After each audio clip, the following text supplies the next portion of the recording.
બટલરના શતક આગળ કોહલીની સદી ફીકી. આરઆરનો 6 વિકેટે વિજય. આઈપીએલ 2024ની મેચ નંબર 19માં રાજસ્થાન રોયલ્સે રોયલ્સ ચેલેન્જર્સ બેંગ્લોરને 6 વિકેટે હરાવ્યું. મેચમાં રાજસ્થાનને જીતવા માટે 184 રનનો ટાર્ગેટ હતો. સાબરકાંઠા અંબાજી દર્શન કરવા જતા પરિવારને થયો મોતનો ભેટો. સાબરકાંઠા ઈડર હિંમતનગર હાઈવે પર અકસ્માતમાં પતિ પત્નીનું મોત. વડોદરાનો પરિવાર અંબાજી દર્શન કરવા જતા વચ્ચે જ અકસ્માત નડ્યો હતો. રાજકોટમાં રૂપાલાના વિરોધમાં નીકળી ક્ષત્રિયોની જંગી મહારેલી. બહેનોએ વિરોધ રૂપી કેસરી સાડી પહેરી સૂત્રોચ્ચાર કર્યા. ક્ષત્રિય સમાજને રાજકોટમાં મહારેલી યોજવાની કલેક્ટર તંત્રએ મંજૂરી આપી દીધી છે, જેના પગલે બહુમાળી ચોક ખાતે મોટી સંખ્યામાં પોલીસ બંદોબસ્ત ગોઠવાયો હતો.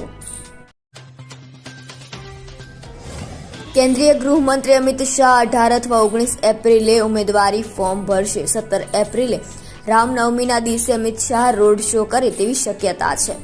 ઉમેદવારી પત્ર ભરતા પહેલા અમિત શાહ જનસભાને સંબોધી.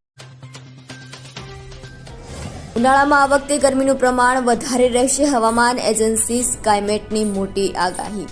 માર્ચ, એપ્રિલ અને મે મહિનાને પ્રી મોન્સૂન કહેવામાં આવે છે. આ મહિનાઓમાં તાપમાન વધવાનું શરૂ થાય છે, ત્યારે રાજસ્થાન, મધ્ય મહારાષ્ટ્ર તેમજ ગુજરાત અને પશ્ચિમ મધ્યપ્રદેશ સહિત દક્ષિણ ભારતમાં આકરી ગરમી પડશે. મુસાફરો માટે રાહતના સમાચાર. રેલવે સ્ટેશન પર ટિકિટ માટે રોકડા રૂપિયા નહીં આપવા પડે. પશ્ચિમ રેલવેના અમદાવાદ મંડળ દ્વારા રેલવે મુસાફરોને ટિકિટનું ભાડું ચૂકવવા માટે QR કોડ ડિજિટલ માધ્યમની શરૂઆત કરવામાં આવી છે. બનાસકાંઠામાં કોંગ્રેસ ભાજપ બંને એકબીજા પર આક્ષેપબાજી કરી રહ્યા છે. શુક્રવારે ડીસા ખાતે CR પાટીલના નિવેદન સામે ગેનીબેને જવાબ આપ્યો હતો. મારી ડિપોઝિટ બનાસકાંઠાની 18 અને મતદારો ભરવાના છે. મેં એના માટે એકાઉન્ટ ખોલાવ્યું છે. એમાં 1 લાખ રૂપિયા પણ આવી ગયા છે. લોકસભાની ચૂંટણીને ધ્યાનમાં રાખીને ગુજરાતના તમામ જિલ્લા અને મહાનગરપાલિકામાં ભાજપ દ્વારા બુથ પ્રમુખ સંમેલનનું આયોજન કરવામાં આવી રહ્યું છે. ત્યારે આજે અમદાવાદના રિવરફ્રન્ટ ખાતે ભાજપ દ્વારા બુથ પ્રમુખ સંમેલનનું આયોજન કરવામાં આવ્યું. કોંગ્રેસ દ્વારા ઉમેદવાર જાહેર કરતાની સાથે જ ઉમેદવારો દ્વારા પ્રચાર શરૂ કરી દીધા છે.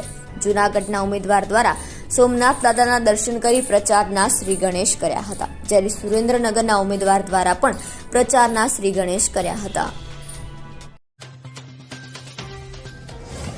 રોંગ સાઈડ આવતા વાહન ચાલકોને રોકીને વિવાદમાં આવતા પિયુષ ધાનાણીના નામે વધુ એક વિવાદ ઉભો થયો છે. સુરતમાં ચાલુ મોપેડે મોબાઈલ પર વાત કરતી મહિલાને અટકાવવાનો પ્રયાસ કરનાર પિયુષ ધાનાણીને મહિલા લાફો ઝીંક્યોનો વિડીયો સામે આવ્યો છે.